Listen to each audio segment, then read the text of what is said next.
Greetings and welcome to today's story time.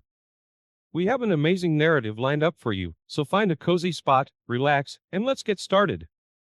Before I met Angel, I was not much of a relationship person. I just loved to have fun and satisfy my needs, and that was it. I was terrified of being in a relationship with the wrong woman, especially after everything that happened between my parents and what my father had told me about women. But when Angel came into my life, she ticked all the boxes, and everything seemed right with her. While we were friends, I didn't see one flaw with Angel. I guess it was because I fell in love with her sooner than I imagined, or I was blinded in love. After a few months of being friends, I asked Angel out, and she said yes. We were already so close at this point, and we were inseparable. Her parents knew we were a thing, even when we were not officially dating, and they were only waiting for Angel to break the news to them. When she finally did, they were so happy, and I was even invited for dinner to celebrate our relationship. A year and 6 months after Angel and I dated, I popped the question, and she said yes. I was confident she was the one for me, and I didn't think of spending my life with anyone else. After we married, I rented a bigger apartment, and we moved in together like a couple. I didn't want children because I had seen how so many couples had changed after their first child. Except for being with my father as I grew up, no one else made me as happy as Angel did. We did everything together, and we spent a lot of time with each other. The only time we were not alone was when we were having dinner with my dad, her parents, or our best friends. Meanwhile, my dad gradually accepted Angel after I persuaded him to at least give her a chance, and it worked. On the other hand, our friendship bonds grew stronger. My best friend and I still hung out regularly. I didn't want to be the kind of friend who would abandon his best friend just because I was married, and I tried as much as possible to make time for him. I believed it was good since he and Angel got along well, and I didn't think it would be a problem one day. Throughout the 4 years of our marriage, it was bliss, love, respect, and intimacy. We didn't lack anything, were always happy, and both played roles in our marriage. I would not have believed it if anyone had told me that my Angel was having an affair behind me. Well, I saw things for myself, and that's when I realized that she had been playing me all along. One evening after Angel and I had dinner and we got intimate, she went to bed early because she had been complaining of tiredness the whole evening. I didn't join her in bed because I wanted to watch a murder mystery program I always watched every night. Later that night, I went to bed, but I was struggling with sleep and didn't want to go to the living room to get my phone. If not, I would surf the internet till 3 or 4 in the morning. I left my phone in the living room every night to discipline myself. After I struggled for minutes, I decided to watch a couple of YouTube videos on Angel's phone, and in the middle of the second video I watched, a WhatsApp message popped on her screen from Rick, my best friend. I didn't know it was Rick initially because she saved his number as R and a love emoji. He must have seen her online and thought she was the one. Out of curiosity, I opened the message and it appeared like they were only chatting for the first time that day. Their previous messages were cleared, and I thought that was odd. Just as I was trying to wrap my head around what was happening, Rick sent her a photo, the kind of photo you could only view once. When I opened it, it was a picture of his private part. The picture also said, "Think about this until we meet again."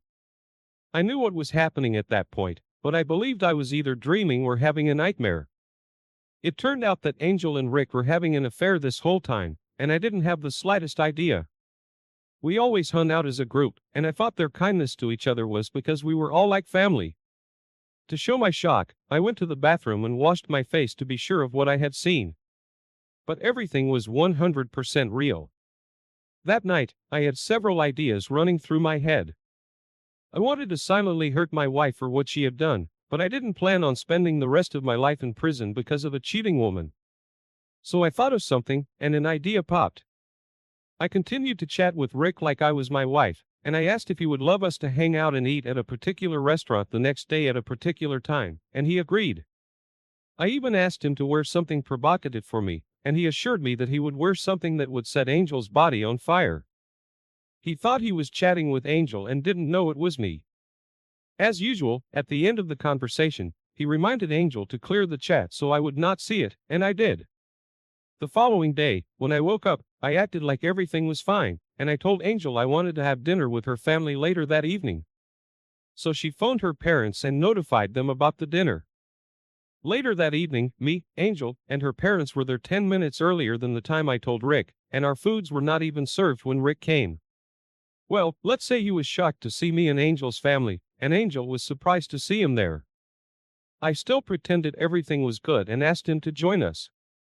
I waited for the food to be served, and just as we started eating, I asked questions that made Rick and Angel uncomfortable. I knew they would play innocent, so I stopped beating around the bush and exposed everything they had been doing to Angel's parents. Rick couldn't say a word and couldn't even look me in the eye. He just left. As for Angel, she looked like a panda because her mascara melted due to her tears and gave her a hideous look. She cried and begged and even blamed Rick for manipulating her. There and then, I told her it was over between us, and she could only come to take her stuff from my house. Then I left.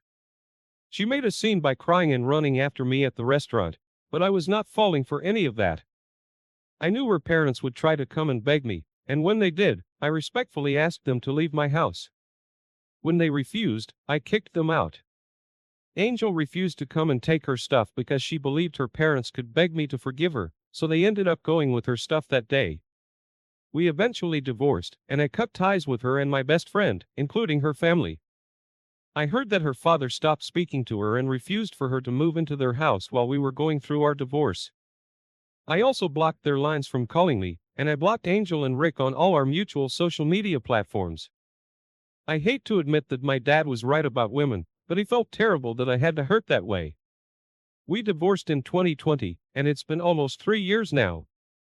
I still detest her for wasting 6 years of my life, and I hope she gets dumped by every man she loves in all her life. Right now, I'm focusing more on what makes me happy and spending more time with my dad. I still wish I never met her. Opie, your ex-wife, and best friends are both terrible people, and it would have been better if you never met them. I'm sorry you had to endure this kind of hurt. No one deserves to be betrayed this way.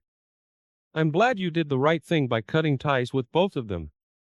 I'm glad you're doing what you love and spending time with your father. That's all that matters for now. Thank you for sharing your story with us. Now let's get into our second story for today.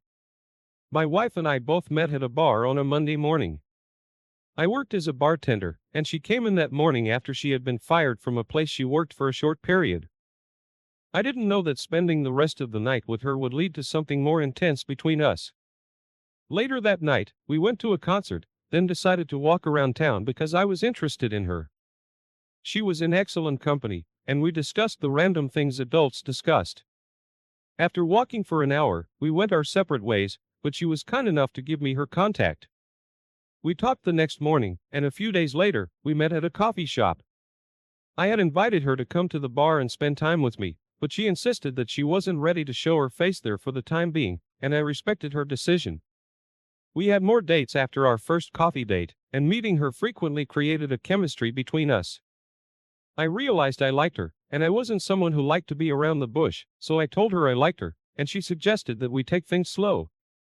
Weeks after we met, I got a response from one of the dream companies I had applied to and got a job. I was delighted because I had not gotten the job I wanted after being laid off from my former company. The only problem was the job was in a different town, and I would have to travel back to my hometown if I needed to do something important.